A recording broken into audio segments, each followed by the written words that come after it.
When I was a kid, the disaster we worried about most was a nuclear war. That's why we had a barrel like this down in our basement, filled with cans of food and water. When the nuclear attack came, we were supposed to go downstairs, hunker down, and eat out of that barrel. Today, the greatest risk of global catastrophe doesn't look like this. Instead, it looks like this. If anything kills over 10 million people in the next few decades, it's most likely to be a highly infectious virus rather than a war. Not missiles, but microbes. Now, part of the reason for this is that we have invested a huge amount in nuclear deterrence, but we've actually invested very little in a system to stop an epidemic. We're not ready for the next epidemic. Let's look at Ebola. I'm sure all of you read about it in the newspaper. Lots of tough challenges. I followed it carefully through the case analysis tools we use to track polio eradication. And as you look at what went on, the problem wasn't that there was a system that didn't work well enough. The problem was that we didn't have a system at all. In fact, there are some pretty obvious key missing pieces. We didn't have a group of epidemiologists ready to go who would have gone, seen what the disease was, see how far it had spread. The case reports came in on paper. It was very delayed before they were put online, and they were extremely inaccurate. We didn't have a medical team ready to go. We didn't have a way of preparing people. Now, Médecins Sans Frontières did a great job orchestrating volunteers, but even so, we were far slower than we should have been getting the thousands of workers into these countries.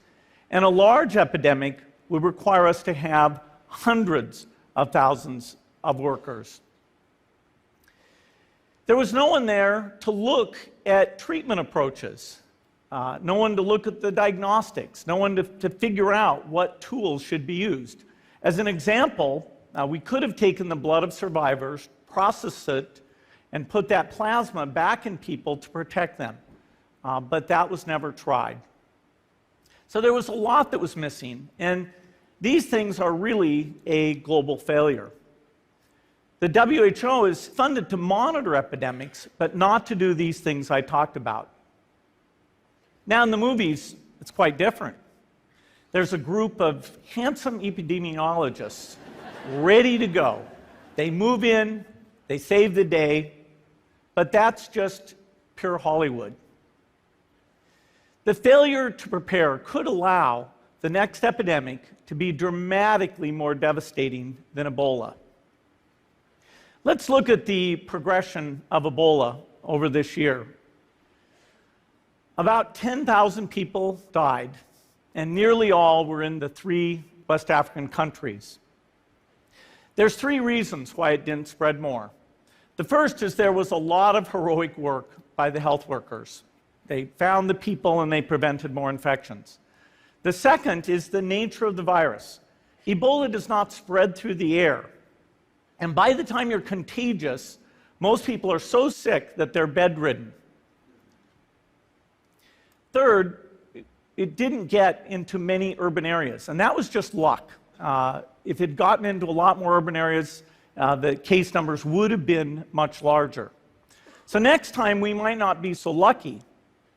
You can have a virus where people feel well enough while they're infectious that they get on a plane or they go to a market.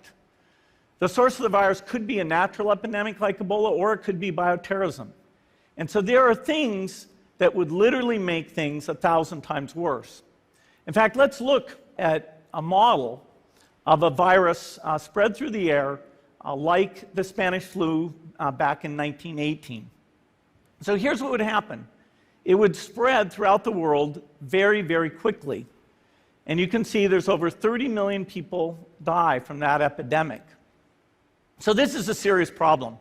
We should be concerned. But in fact, we can build a really good response system.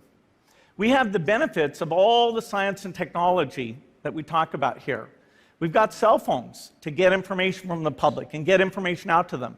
We have satellite maps where we can see where people are and where they're moving.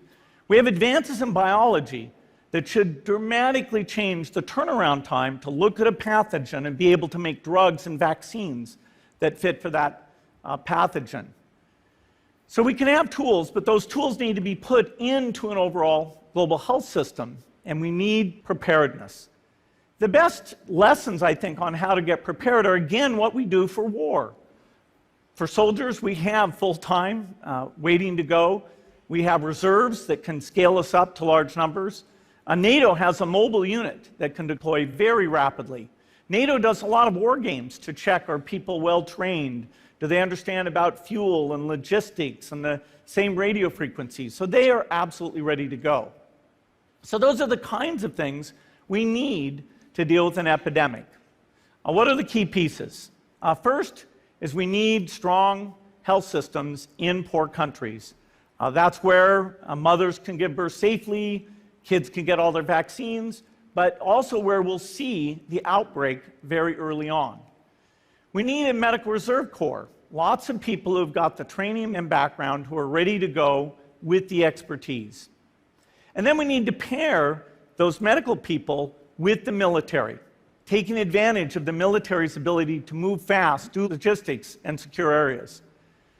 We need to do simulations, germ games, not war games, so that we see where the holes are. The last time a germ game was done in the United States was back in 2001, and it didn't go so well. So far, the score is germs 1, people 0.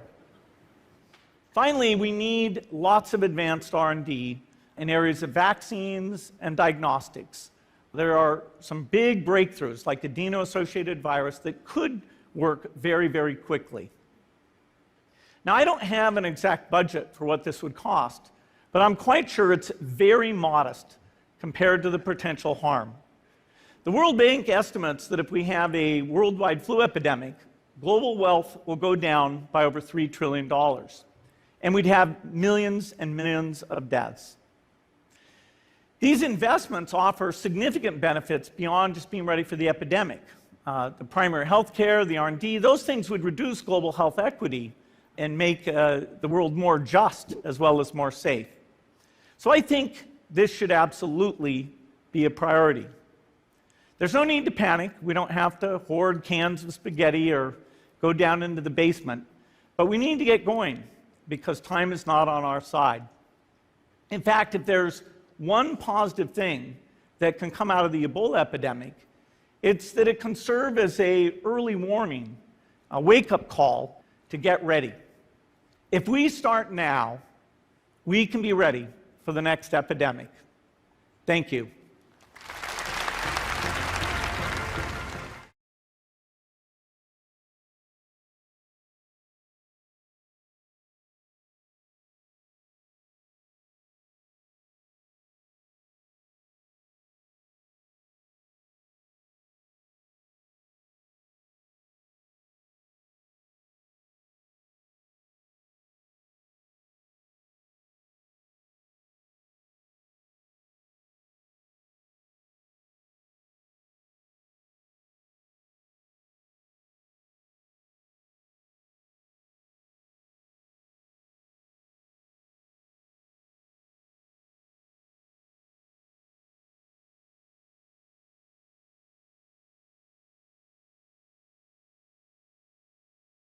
What the professor had to say. This is much, much worse than Ebola. Ebola requires very close contact for transmission. People are very scared of it, but frankly, it is usually very contained. I mean, we have some exceptions, but it's because it's a respiratory transmitted virus. That makes it so worrisome, and it's very infectious because there's so much virus in the throat. So this is literally something you can catch by just talking to somebody.